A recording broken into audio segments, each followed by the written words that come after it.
नमस्कार साथियों, चाणक्यम कोचिंग के यूट्यूब चैनल पर मैं विजय चौहान आपका स्वागत करता हूं। आज इंडियन मॉडर्न हिस्ट्री का ये दूसरा लेक्चर है जिसमें लगभग हम 30 क्वेश्चंस को डिस्कस करने वाले हैं। क्वेश्चन काफ़ी डिटेल रहेंगे। टीजीटी एग्जामिनेशन हो, पीजीटी एग्जामिनेशन हो या फिर एचपीएएस तथा इंडिया के तमाम एग्जामिनेशन चाहे एसएससी हो, यूपीएससी हो, सभी के लिए इंडियन मॉडर्न हिस्ट्री का रोल महत्वपूर्ण रहता है। अगर कोई यूजीसी नेट हिस्ट्री में पढ़ रहा है तो उनके लिए भी ये प्रश्न बहुत इंपॉर्टेंट रहने वाला है। अगर आप चैनल पर नए हैं सब्सक्राइब ज़रूर करें और शेयर भी करें। तो इस वक्त जो टॉपिक हम एमसीक्यूज की तरह डिस्कस कर रहे हैं वो है ब्रिटिश रूल इन इंडिया। और ब्रिटिश रूल इन इंडिया में हम डिस्कस कर रहे हैं कि जो इंडियन इकोनॉमी थी वो किस तरह से इफेक्ट हुई थी ब्रिटिशों के द्वारा। ठीक है, तो चलिए इसके ऊपर हम पहला प्रश्न डिस्कस कर लेते हैं। क्वेश्चन थोड़ा सा लंबा है, 2 पेज में दिख रहा है आप लोगों को, लेकिन फिर भी इसको हम थोड़ा सा छोटा करने की कोशिश करेंगे। प्रश्न है, सूची 1 को सूची 2 से मिलाइए। Match list 1 to match list 2। पहले देख लेते हैं क्या क्या इसमें। बंगाल काश्तकारी अधिनियम, बंगाल टीनेंसी एक्ट, अवध लगान अधिनियम, मद्रास काश्तकारी विधेयक, Awadh rent act and Madras tenancy bill, Deccan काश्तकारी अधिनियम, डेक्कन टेनेंसी एक्ट है, और मध्य प्रांत काश्तकारी सेंट्रल प्रोविंस टेनेंसी। टेनेंसी क्या थी? काश्तकारी अधिनियम क्या होता है? ऐसे अधिनियम जिसके तहत लोगों को जमीन के मालिकाना हक मिल जाते हैं, उसकी चर्चा इसमें हो रही है। और नीचे आपके पास 1, 2, 3, 4 डेट्स दे रखी हैं। इन डेट्स के साथ मिलाना है कि ये कब कब पारित हुए थे। ठीक, तो सबसे पहले हम ले लेते हैं। ठीक है, बंगाल काश्तकारी अधिनियम ये पारित हुआ था 1885 में। ठीक है, 1885 में लॉर्ड कर्जन के कार्यकाल में, लॉर्ड डफरिन के कार्यकाल में बंगाल में टेनेंसी एक्ट पारित हुआ था। और उसी समय 1 साल के बाद ही 1886 में 1886 में टेनेंसी एक्ट पारित हुआ था अवध में। वहां के लोगों को भी, वहां के किसानों को भी, ठीक है, जो आपके काश्तकारी अधिनियम के तहत जमीन के मालिकाना हक दे दिए गए थे। ठीक है जी। और डेक्कन यानी कि दक्षिण भारत में ये 1879 को हुआ था लॉर्ड लिट्टन के कार्यकाल में। और जो सेंट्रल इंडिया है, मध्य प्रांत है, उस समय मिडल जो इंडिया है उसमें ये एक्ट पारित हुआ था 1883 में। उस समय लॉर्ड रिपन हुए। तो विभिन्न समय पर, ठीक है, विभिन्न समय पर हमारे एक्ट ये पारित हुए। अब आप सीधा यहां पर बोल सकते हैं कि ए का ऑप्शन होगा 1, बी का ऑप्शन होगा 2, सी का ऑप्शन होगा 3 और डी का होगा 4। तो ये एज इट इज ही प्रश्न बन रहा है। ठीक है, तो इसका आंसर आप दे सकते हैं। विकल्प आपके सामने 4 हैं, तो इसका आंसर होने वाला है ये, ए का 1, बी का 2, सी का 3 और डी का 4। बहुत इंपॉर्टेंट प्रश्न था, सभी एग्जामिनेशन के लिए महत्वपूर्ण रहते हैं ये प्रश्न। ठीक है, नेक्स्ट प्रश्न के ऊपर डिस्कस कर लेते हैं। किसने भारत में रेलवे को आधुनिक उद्योग की जननी कहा था? Who describe the railway in India as the mother of modern industry? Lord Dalhousie, Karl Marx, Dadabhai Naoroji या महात्मा गांधी? ठीक है, महात्मा गांधी के कार्यकाल में भारत में रेलवे की शुरुआत नहीं हुई थी। 1854 में शुरुआत हुई थी। 1853 में फादर ऑफ जो आपके रेलवे हैं वो लॉर्ड डलहौजी को हम मानते हैं। ठीक है, तो लॉर्ड डलहौजी यहां पर हैं, लेकिन लॉर्ड डलहौजी ने ये नहीं कहा था। दादा भाई नौरोजी का भी ये सिद्धांत नहीं है। तो ये कार्ल मार्क्स की इंपॉर्टेंट विचारधारा थी, जिन्होंने कहा था कि उद्योग, ठीक है, मदर ऑफ मॉडर्न इंडस्ट्री है रेलवे। बहुत इंपॉर्टेंट प्रश्न है। नेक्स्ट प्रश्न, रेलवे विभाग के लिए अलग रेलवे बजट की शुरुआत कब हुई थी? When was separate railway budget introduce in India? 1925, 1929, 1858, 1935। ठीक है, रेलवे के लिए अलग बजट कब सबसे पहले आया था? इंडिया में बजट की शुरुआत हुई थी 1859 में। लॉर्ड केनिंग के कार्यकाल में पहली बार भारत में बजट को इंट्रोड्यूस कर लिया गया था। इनिशियली सिंगल ही बजट था, रेलवे भी उस समय इंट्रोड्यूस हो चुका था, ठीक है। 1923 में एक कमिटी बनी, उस कमिटी का नाम था ऑकवर्थ कमिटी। ऑकवर्थ कमिटी बहुत इंपॉर्टेंट प्रश्न है, देख लेना इसको प्रॉपर तरीके से। ऑकवर्थ कमिटी ने रिकमेंड किया कि हमें बजट को, जो रेलवे बजट है, इसको सेपरेटली ही शामिल करना पड़ेगा। तो इसके रिकमेंडेशन से 1925 में रेलवे बजट अलग कर दिया गया था। उसके बाद स्वतंत्र भारत के बाद भी भारत में रेलवे बजट अलग पास हुआ करता था। 2017 में मोदी सरकार के द्वारा फिर से इन दोनों बजट को, जनरल बजट और रेलवे बजट को, ठीक है, क्या कर दिया गया है, मर्ज कर दिया गया। अब फिर से एक ही बजट पारित होता है भारत में। तो ये भी बहुत इंपॉर्टेंट प्रश्न है, इसको भी प्रॉपर तरीके से समझ लेना। आप चाहे तो क्वेश्चन को थोड़ा सा पॉज करके पहले खुद सॉल्व करने की कोशिश किया करें, ताकि बाद में आप इन चीजों को देख लें कि इसका आंसर क्या होना चाहिए। नेक्स्ट क्वेश्चन आ रहा है, बहुत इंपॉर्टेंट प्रश्न है। दादा भाई नौरोजी के अपवहन सिद्धांत का क्या मतलब है? व्हाट डज दादा भाई नौरोजीज ड्रेन थ्योरी रेफर टू? दादा भाई नौरोजी ने दो महत्वपूर्ण किताबें लिखी हैं, जिसमें एक है, ठीक है, हम डिस्कस कर ही चुके हैं, ठीक है, वो है, उस किताब का नाम है the British rule in India, ठीक है। और एक the England debt to India, ये किताब भी लिखी है, ठीक है। Dadabhai Naoroji Indian economy के फादर भी माने जाते हैं, ठीक है। अब देख लेते हैं ड्रेन वेल्थ थ्योरी का मतलब क्या है। A portion of India wealth being sent to Britain without any significant return to India.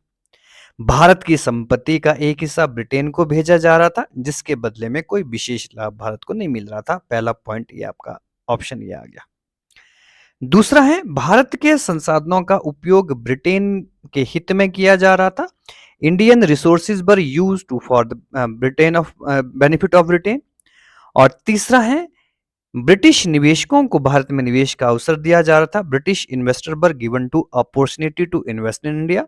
और चौथा ऑप्शन है, ब्रिटिश वस्तुएं भारत में आयात हो रही थी, जिससे भारत गरीब होता जा रहा था। British goods were imported into making the country poor, ठीक है। दादा भाई नौरोजी ने इस सिद्धांत को अपनी प्रसिद्ध किताब the poverty and un British rule in India में दिया, ठीक है। और इस किताब में इन्होंने ये कहा कि इसका आंसर क्या होने वाला है, ए, कि भारत की संपत्ति का एक हिस्सा ब्रिटेन को भेजा जा रहा है और उससे भारत को कोई लाभ नहीं मिल रहा है, इसलिए इसको क्या कहा जाता है, ड्रेन वेल्थ थ्योरी कहा जाता है। बहुत महत्वपूर्ण प्रश्न है, तो इसका आंसर भी हम डिस्कस कर चुके हैं। चलिए नेक्स्ट बड़ा इंपॉर्टेंट प्रश्न आ रहा है, फिर से फैक्चुअल है थोड़ा सा, ठीक है। भारत की पहली सूती वस्त्र मिल कहां पर स्थापित हुई थी? Where was the first cotton textile mill establish in India? Option है सूरत, बॉम्बे, अहमदाबाद, कोयम्बटूर। आई थिंक इस प्रश्न को हम पहले ही डिस्कस कर चुके हैं पिछले लेक्चर में, ठीक है। 1850 18 सबसे पहले 1818 में पहली कॉटन फैक्ट्री लगी थी कलकत्ता में। कलकत्ता यहां पर ऑप्शन में नहीं है, क्योंकि कलकत्ता की जो ये फैक्ट्री थी, ये फेलियर थी, असफल हो गई थी। इसमें प्रॉपर तरीके से जो भी सिचुएशन थी वो डेवलप नहीं कर पाई। उसके बाद 1851 में दूसरी फैक्ट्री बॉम्बे में लगी थी और यही डेवलप फैक्ट्री थी, और इसी को भारत की पहली सूती वस्त्र मिल माना जाता है। बहुत महत्वपूर्ण प्रश्न ये भी है। नेक्स्ट क्वेश्चन देख लेते हैं। नेक्स्ट क्वेश्चन है, अंग्रेजों ने सबसे पहले कहवा बागान किस स्थान पर लगाए थे? Where did the British first establish coffee plantation in India? Option है चिकमंगलूर, कुर्ग, नीलगिरी, वायनाड, ठीक है। भारत में प्रेजेंट में सबसे ज्यादा कॉफी का प्रोडक्शन केरल राज्य में किया जाता है, ठीक है।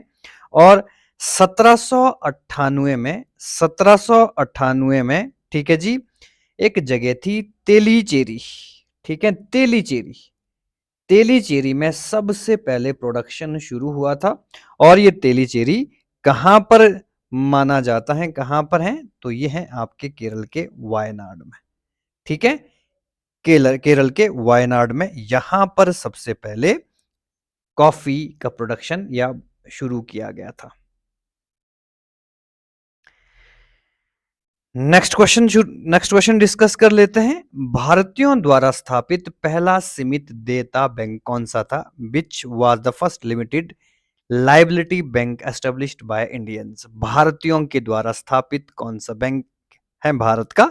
ठीक है, आई थिंक इंडियन इकोनॉमी के लेक्चर में भी आप इन चीजों को सुन चुके होंगे, पढ़ चुके होंगे। ठीक है, तो इसके बारे में हम डिस्कस कर लेते हैं। भारत में सबसे पहले ऑप्शन देख लेते हैं। Hindustan commercial bank, Awadh commercial bank, Punjab national bank और Punjab and Sindh bank.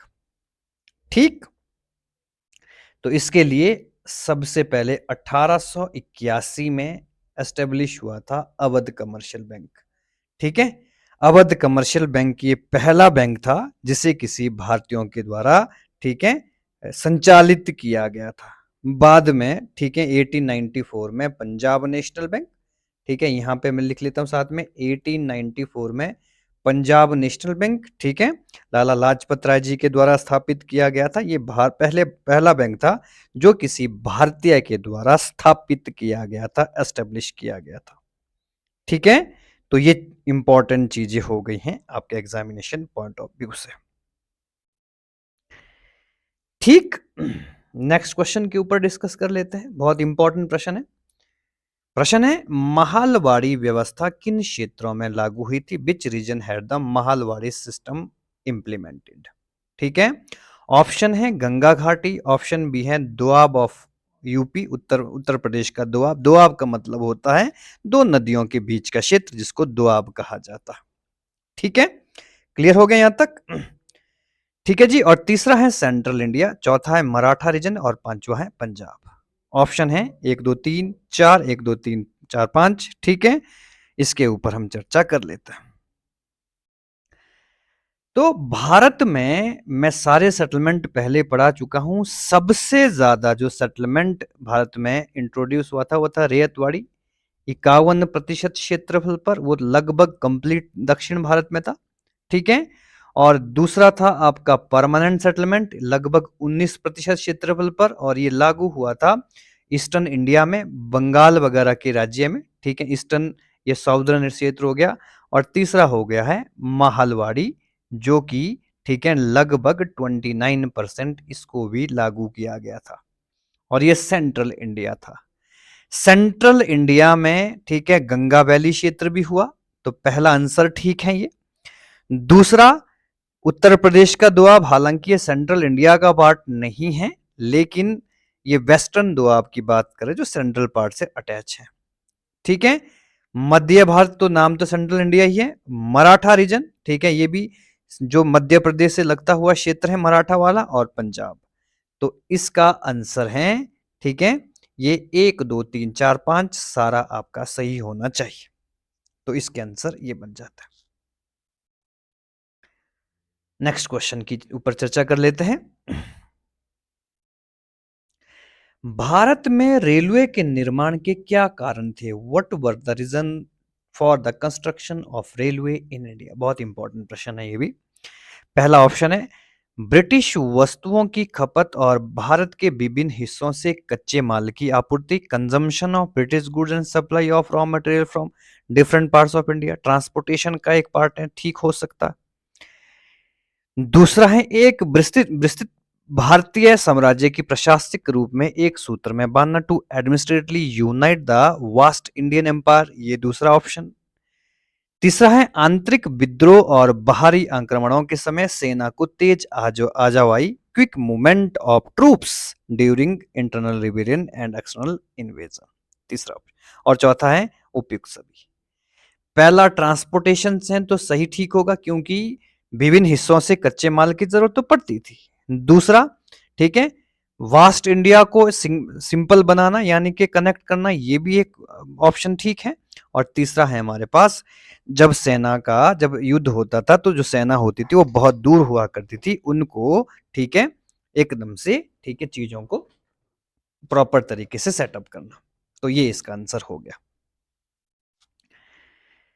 Next question के ऊपर डिस्कस कर लेते हैं। तो इसका होगा उपयुक्त all of the above. Next question है, भारत में विकेंद्रीकरण की शुरुआत किसके शासनकाल में हुई थी? Under whose administration did decentralization begin in India? Lord Dufferin, lord Lytton, lord Ripon, lord Mayo. ठीक है जी। सबका टेन्योर देखने की आई थिंक आपको जरूरत है। 1869 से लेकर 1872 के बीच में लॉर्ड मेयो का कार्यकाल, लॉर्ड रिपन का 1880 से लेकर 1884 तक का कार्यकाल है, लॉर्ड लिट्टन का 1876 से लेकर 1880 के बीच में है, और लॉर्ड डफरिन का कार्यकाल है 84 से लेकर ठीक है लगभग 89 तक, 84 से 89 साल, 89 ठीक है 1884 से 89 के बीच में।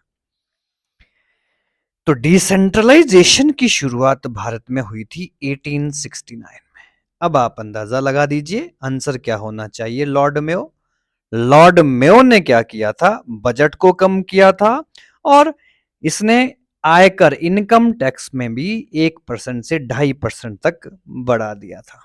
तो इसके कार्यकाल के समय भारत में डिसेंट्रलाइजेशन की शुरुआत हो गई थी। क्लियर हो गया यहां तक?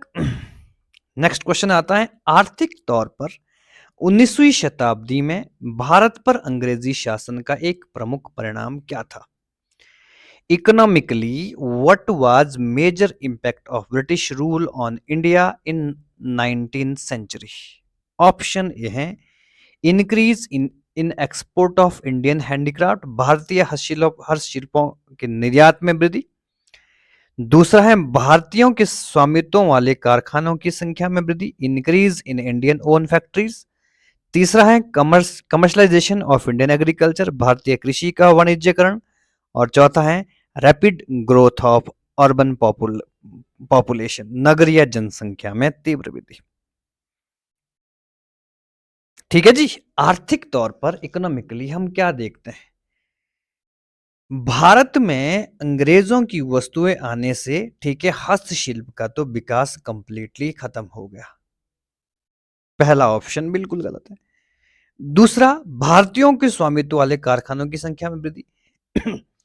तो वह अंग्रेज ने कभी भी इंडियंस को क्या नहीं दिया? ठीक है इंडस्ट्रियलाइजेशन कार्य नहीं दिया, कैसे मालिक बन सकते थे? और तीसरा है यहां पर ठीक है भारतीय कृषि का वाणिज्यकरण। ठीक है बिल्कुल उन्होंने क्या किया था? कमर्शियलाइजेशन कर दिया था। ठीक है कमर्शियल एग्रीकल्चर को इंट्रोड्यूस भारत में कर दिया था।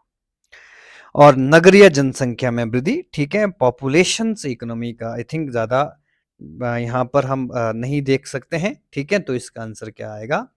भारतीय कृषि का वाणिज्यकरण, ये सही आंसर होगा इसका।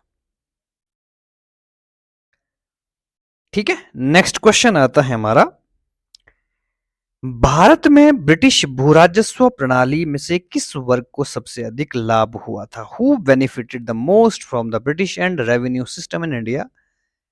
बटाईदार, शेयर क्रॉपर जिनको हम बोलते हैं, फार्मर किसान, लैंडलॉर्ड जमींदार, या फिर एग्रीकल्चर लेबर्स।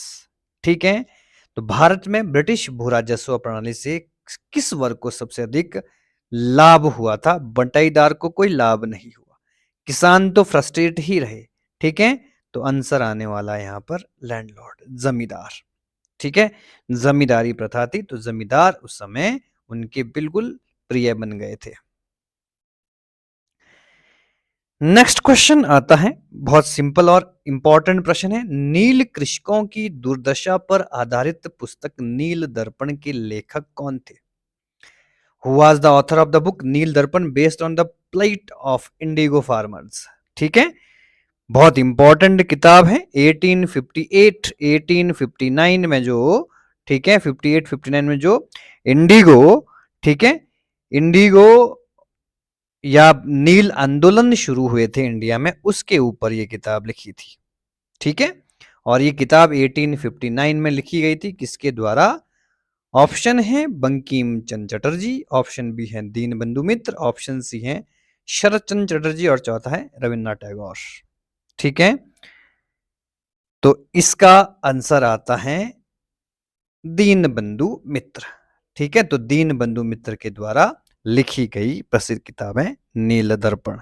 ठीक है, क्लियर हो गया है। इस किताब पर प्ले भी आयोजित किए जाते थे।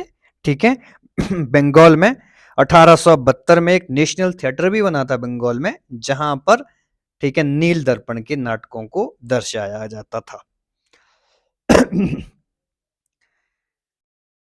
नेक्स्ट प्रश्न आता है, औपनिवेशिक भारत में 1929 में रॉयल कमीशन ऑन लेबर का क्या उद्देश्य था? What was the purpose of Royal Commission on Labor in colonial India? बहुत इंपॉर्टेंट प्रश्न है ये भी। भारत में आगे की राजनीतिक सुधारों की क्षमता का परीक्षण करना, to assess India's readiness for further political reforms. दूसरा है to review and recommended on labour condition, श्रमिकों की परिस्थितियों की समीक्षा और सिफारिशें देना। और तीसरा था to draft a plan for financial reforms, और चौथा है to design framework for civil services. 1929 में, ठीक है, इसको लिटली आयोग कहा जाता है। ठीक है, लिटली कमीशन कहा जाता है। ठीक है, लिटली आयोग या रॉयल कमीशन था ये। ठीक है जी, किसके द्वारा लाया गया था? लॉर्ड इरविन के द्वारा। ठीक है, लॉर्ड इरविन उस समय भारत के वाइसरॉय हुए। लॉर्ड इरविन के द्वारा ये लिटली कमीशन स्थापित कर दिया गया था। ठीक है जी, लेबर से रिलेटेड था ये। ठीक है, तो लेबर यहां पर जैसे कि ऊपर बताया गया रॉयल कमीशन और लेबर, तो यहां पर श्रमिकों की परिस्थिति की समीक्षा और सिफारिशें देना था। ठीक है, तो ये बहुत इंपॉर्टेंट प्रश्न बन गया। ठीक है, नेक्स्ट क्वेश्चंस के ऊपर चर्चा कर लेते हैं। Match list 1 to list 2। स्थाई बंदोबस्त पढ़ चुके हैं हम, रेतवाड़ी हम समझ चुके हैं, महलवाड़ी समझ चुके हैं, लेकिन प्रश्न क्या कह रहा है? Cornwallis, Charles Grant, John Shore, Captain Read, Thomas Munro, Elphinstone, Holt Mackenzie, Martin Bird. ठीक है, मतलब स्थायी बंदोबस्त को डिजाइन करने वाला व्यक्ति कौन था? ठीक है, रैयतवाड़ी व्यवस्था को डिजाइन करने वाला व्यक्ति कौन था? और महलवाड़ी को किसने डिजाइन किया था? ठीक है जी, तो जो परमानेंट सेटलमेंट है 1793 में लागू किया गया था ये। ठीक है, कॉर्नवालिस के कार्यकाल में ये लागू हुआ था, जॉन शोर ने इसको डिजाइन किया था। क्लियर हो गया यहां तक? दूसरा है रेयतवाड़ी सेटलमेंट। ठीक है, रेयतवाड़ी सेटलमेंट। ठीक है जी, तो रेयतवाड़ी सेटलमेंट ये आया था इनिशियली 1793 में ही, मद्रास के 12 महल में लागू किया गया था, लेकिन 1820 में लॉर्ड हार्डिंग के कार्यकाल में इसको लागू किया गया था भारत में। ठीक है, टॉमस मुनरो और कैप्टन रीड ने इसको डिजाइन किया था। ठीक है, रेयतवाड़ी बंदोबस्त को। बाकी बचा हमारे पास महलवाड़ी। ठीक है, 1822 में ये भारत में आया था और इसको डिजाइन करने वाले थे हॉल्ट मैकेंजी और मार्टिन बर्ड। ठीक है, तब इसका आंसर आप प्रॉपर तरीके से दे सकते हैं। ठीक है, फर्स्ट का ए, सेकंड का 20, ठीक है, सी का 3, तो पहला ही आंसर आपका ठीक हो जाएगा। इस तरह से प्रश्न पूछे जाते हैं एग्जामिनेशन में। अगर आप तैयारी कर रहे हैं तो इस तरह से प्रश्न को तैयार करने की कोशिश करिए, बहुत जरूरी है। भारत में आधुनिक उद्योगों की स्थापना कब प्रारंभ हुई थी? When did the establishment of modern industry begin in India? ठीक है, 1550, 1650, 1750, 1850। ठीक है, the father of industrialization India in known lord Dalhousie, और लॉर्ड डलहौजी का कार्यकाल भारत में शुरू हुआ था 1848 से लेकर 1856 के बीच में। रेलवे का विकास लॉर्ड डलहौजी ने किया। ठीक है, भारत में इंडस्ट्रीज का विकास भी लॉर्ड डलहौजी के द्वारा किया गया। तो इंपॉर्टेंट और काफी इंपॉर्टेंट प्रश्न है ये भी। भारत सरकार द्वारा अकाल संहिता या फेमाइन कोड कब प्रचारित की गई थी? When was the famine code introduced by the government of India to combat famine? भारत में बहुत सारे अकाल देखने को मिलते हैं, ठीक है। लॉयल कमीशन इसके ऊपर एक आयोग देखने को मिलता है, स्ट्रेंची कमीशन इसके ऊपर देखने को मिलता है। तो ये सारे कमीशन, जो स्ट्रेंची आया था, ठीक है, 1880 में, ठीक है, 1878 में आया था कमीशन लॉर्ड लिटन के कार्यकाल में। इसी ने रिकमेंडेशन दिया था कि हमको एक फेमाइन कोड बनाना चाहिए। तो 1878 में आया। तो उसके बाद की डेट तो सभी उसी के बाद की ऑप्शन में 79 है, 81 है, 1883 है। तो इसका आंसर है 1883 में लॉर्ड रिपन के द्वारा, ठीक है, लॉर्ड रिपन के द्वारा ये अकाल संहिता का निर्माण किया गया था। ठीक है, क्या थी अकाल संहिता? जिसके तहत अकाल में ग्रसित लोगों की सहायता करना था। ठीक, नेक्स्ट प्रश्न आता है, भारत में रेलवे लाइन किस गवर्नर जनरल के शासनकाल में बिछाई गई थी? Under which governor general was the first railway line laid in India? Dalhousie, Curzon, lord Wellesley, lord Lytton. ठीक है, तो इसके प्रश्न को भी हम पहले कर चुके हैं। 1853 में पहली रेल चली थी और डलहौजी को हम क्या मानते हैं? Father of railway in India मानते हैं। ठीक है, इसमें ज्यादा डिस्कशन करने की जरूरत मुझे लगता है नहीं है। नेक्स्ट प्रश्न, लॉर्ड डलहौजी के कार्यकाल में प्रारंभ की गई पहली टेलीग्राफ लाइन किन दोनों स्थानों के बीच में थी? Between which place was the first telegraph line laid during lord Dalhousie tenure? 1853 में हुआ था ये काम भी। ठीक है, बॉम्बे टू थाने पहली रेल चली थी, कलकत्ता से मद्रास, ठीक है, कलकत्ता से मद्रास दूसरा ऑप्शन है, बॉम्बे टू आगरा तीसरा ऑप्शन है और कलकत्ता से आगरा चौथा ऑप्शन है। तो इसका आंसर क्या होने वाला है? कलकत्ता से आगरा के बीच में पहली टेलीग्राफ सेवा 1853 में चलाई गई थी। ठीक,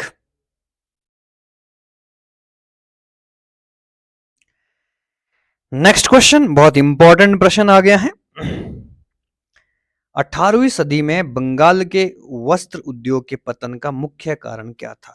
What was the main reason for the decline of textile industry in Bengal during 18th century? क्या कारण था? नंबर 1 है उत्पादन की गुणवत्ता में कमी, decline in quality of production. Number 2 है कच्चे माल की अनुपलब्धता, unavailability of raw material.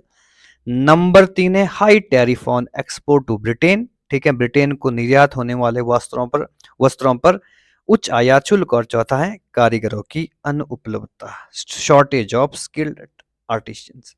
Bharat में कारीगरों की कमी कभी नहीं रही। ठीक है, तो पहला ऑप्शन हमारा ये वाला गलत है।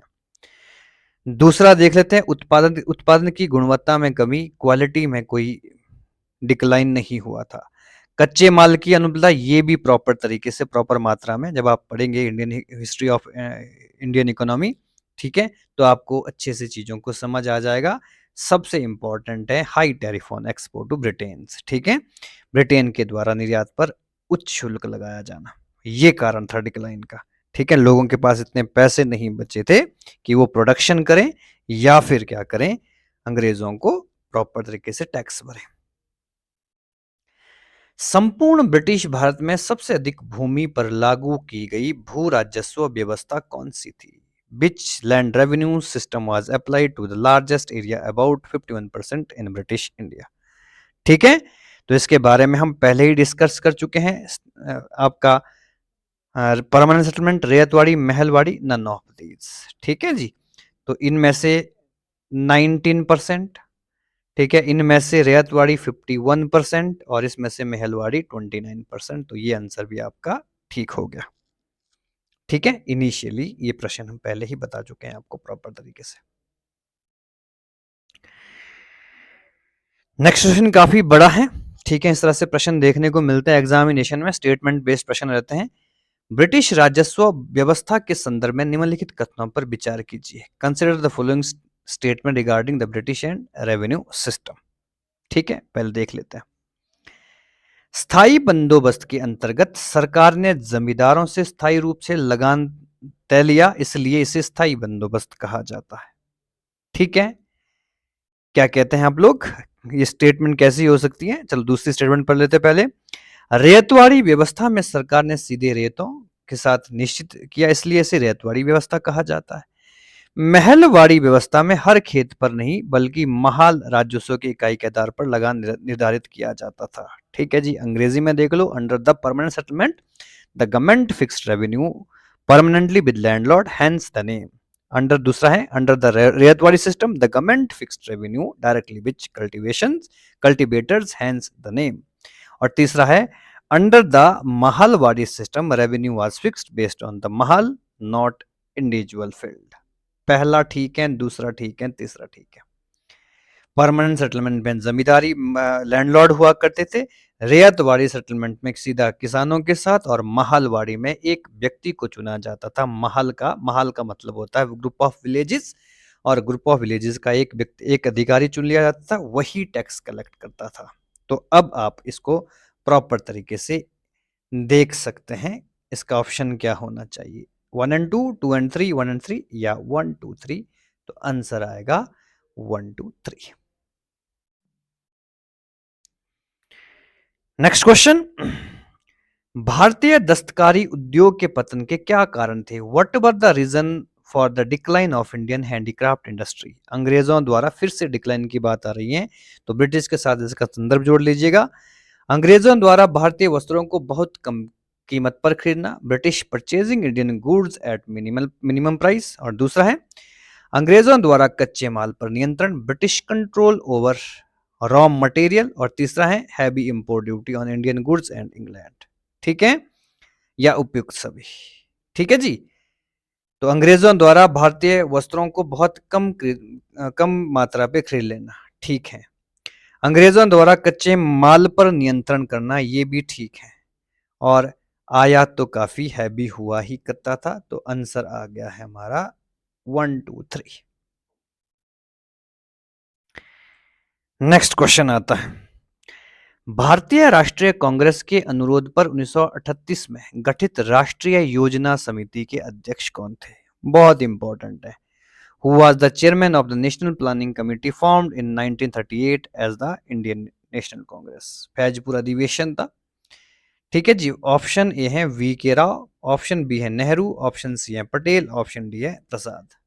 ठीक है, तो 1938 में फैजपुर में पहली बार नेशनल प्लानिंग कमेटी बनी थी भारत में, जो भारत के लिए प्लान करेगी, और बाद में इसी के रूप को हम प्लानिंग कमीशन बोलते हैं, भारतीय योजना आयोग बोलते हैं।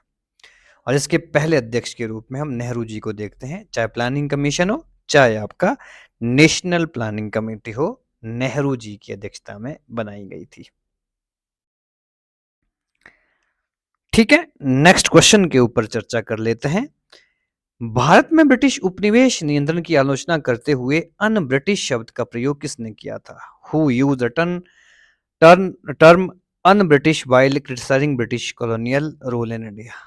ठीक है, तो अन ब्रिटिश का मतलब है, ठीक है जी, अन ब्रिटिश ब्रिटिश रूल का मतलब होता है, ठीक है, ब्रिटिश ज्यादा है लेकिन रूल कम है। ठीक है, या रूल ज्यादा है। तो ऑप्शन है आनंद मोहन बोस, ऑप्शन बी है बदरुद्दीन तयाबजी, ऑप्शन डी है दादा भाई नौरोजी, और ऑप्शन डी है फिरोज शाह मेहता। तो मैं पहले ही बता चुका हूं किताब कौन सी थी। भारतीय राजनीति का पितामह कहा जाता है, ठीक है, द ग्रैंड ओल्ड मैन या grand father of the Indian politics. ठीक है, father of Indian economy, father of Indian nationalism, father of Indian political system. ठीक है, नाम था दादा भाई नौरोजी। बुक हैज रिटन, उन्होंने किताब लिखी है कौन सी? Poverty and un British rule in India. इसके बारे में हम डिस्कस कर चुके हैं। भारत में ब्रिटेन की और संपत्ति के अववहन, ड्रेन ऑफ वेल्थ का सिद्धांत किसने दिया था? तो ये प्रश्न बार बार डिस्कस कर चुके हैं, गोखले का संबंध नहीं। ठीक है, तो इसका आंसर आप प्रॉपर तरीके से दे सकते हैं। ठीक है, नेक्स्ट प्रश्न के ऊपर चर्चा कर लेते हैं। अंग्रेजी शासन काल में भारत का कौन सा क्षेत्र अफीम उत्पादन के लिए प्रसिद्ध था? Which region of Indian was known of opium production during British rule? Option A Bihar, दक्षिण भारत, गुजरात या असम। ठीक है, तो उस समय शोरा अफीम का प्रोडक्शन किया जाता था, शोरा और अफीम। ठीक है, शोरा और अफीम यानी कि शोरा शरबत होता है, इसके लिए जो इम्पोर्टेंट, और नील, सबसे ज्यादा प्रोडक्शन इन चीज का बिहार क्षेत्र में किया जाता था। तो इसका आंसर हो गया है बिहार। नील का आंदोलन भी हुआ था, चंपारण सत्याग्रह, हम आगे डिस्कस करेंगे इसके ऊपर भी। नेक्स्ट प्रश्न है, रैयतवाड़ी व्यवस्था जिन क्षेत्रों में लागू की गई थी उनमें से कौन से क्षेत्र शामिल थे? ठीक है, which of the following region had ryotwari system implement? मैं पहले ही बता चुका हूं आपको, मद्रास प्रेसिडेंसी ऑप्शन में है, बंबई प्रेसिडेंसी ऑप्शन में है, पूर्वी बंगाल, असम या कुर्ग। ठीक है, तो साउदर्न इंडिया तो कंप्लीट है, मद्रास मद्रास भी है, बॉम्बे भी है।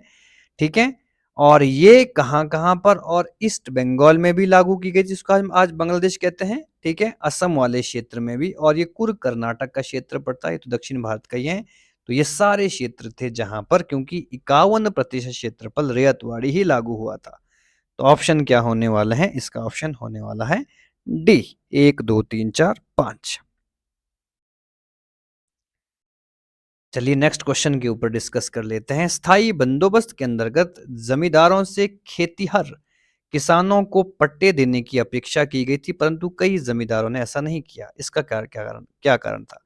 Under the permanent settlement, landlord were expected to issue, ठीक है, pattas to cultivator but many did not, what was the reason? ठीक है, कि जमींदारों ने क्यों जमीनों को पट्टे पर नहीं दिया था। ठीक है जी, तो ऑप्शन है, जमींदारों के ऊपर किसानों का विश्वास था। ठीक है, जमींदारों पर कोई सरकारी नियंत्रण नहीं था। ठीक है जी, ये क्वेश्चन है, under the permanent settlement landlord were expected to issue, ठीक है, pattas to cult but many did not, what was the reason? ठीक है जी, तो प्रश्न ये कह रहा है कि जो जमींदार थे उन लोग ऐसी उनसे उम्मीदें लगा रहे थे कि वो जमीनों को पट्टे पर यानी कि लीज के ऊपर काम करने के लिए दी थी, लेकिन बहुत से जमींदारों ने ऐसा नहीं किया। इसका क्या कारण था? ठीक है, लोग क्यों ऐसा भरोसा कर रहे थे? नंबर 1, जमींदारों के ऊपर किसानों का विश्वास था, पहला। दूसरा है, जमींदारों पर कोई सरकारी नियंत्रण नहीं था, और तीसरा है, यह ब्रिटिश सरकार की जिम्मेदारी थी, और चौथा है, खेतियारों की कोई रुचि नहीं थी, cultivator were not interested, it was the responsibility of the British government, there was no government control over landlord. ठीक है जी, तो इसका आंसर क्या है? जमींदारों के ऊपर, ठीक है, जमींदारों के ऊपर कोई सरकारी नियंत्रण नहीं था, इसलिए इस तरह के लोग तो अपेक्षा कर रहे थे, लेकिन लोगों ने, ठीक है, जमींदारों ने जमीन नहीं दी थी। ठीक है, लोगों को खेती करने के लिए, लीज के ऊपर मेरे। लास्ट क्वेश्चन आज की क्लास का, हिंदू कॉलेज कलकत्ता जो पाश्चात्य पद्धति पर उच्च शिक्षा प्रदान करने वाला पहला कॉलेज था और धार्मिक शिक्षा से मुक्त था, इसकी स्थापना किसने करी थी? Who established the Hindu College in Calcutta, the first institution to offer Western style higher education without a religion teaching? Option David Hare, William Jones, Macaulay या जॉन मार्शल। ठीक है, 1817 में कलकत्ता हिंदू कॉलेज स्थापित किया गया था। ठीक है, कलकत्ता या हिंदू कॉलेज कलकत्ता एस्टेब्लिश किया गया था। ठीक है जी, इसके फाउंडर हम मानते हैं राजा राम मोहन राय जी को। ठीक है, राजा राम मोहन राय जी को। बाद में यही कॉलेज क्या बना? ठीक है, कलकत्ता हिंदू कॉलेज था, कलकत्ता हिंदू विश्वविद्यालय बना और प्रेसिडेंसी विश्वविद्यालय बना। ठीक है, 1855 में ही ये कलकत्ता हिंदू विश्वविद्यालय बना था। सारे जितने भी लोग, चाहे, ठीक है, सुभाष चंद्र बोस हो या अन्य बहुत प्रसिद्ध लोगों की शिक्षा यहीं से हुई है। ठीक है, तो ये किसके सहयोग से, ये किसके सहयोग से स्थापित किया गया था? तो उसका आंसर आता है डेविड हेयर। डेविड हेयर की सहायता से राजा राम मोहन राय ने इसको एस्टेब्लिश किया था। तो ये इसका आंसर है। तो आप प्रॉपर तरीके से तैयारी कर लीजिए। ठीक है, अगर आपको अच्छे लग रहे हैं एमसीक्यूज, और अपना सुझाव भी दे सकते हैं, ठीक है, कि हम किस तरीके से और बेटर कर सकते हैं। ठीक है, हम कोशिश करेंगे आपके सवालों के जवाब देने का और आपकी उम्मीदों पर खरा उतरने का। ठीक है, बाकी आप हमारे चैनल को जरूर सब्सक्राइब करें, देखते रहिए हिस्ट्री और पॉलिटी की सीरीज। ठीक है, और अब आप अपनी तैयारी को आप पुख्ता कर सकते हैं। बहुत बहुत धन्यवाद।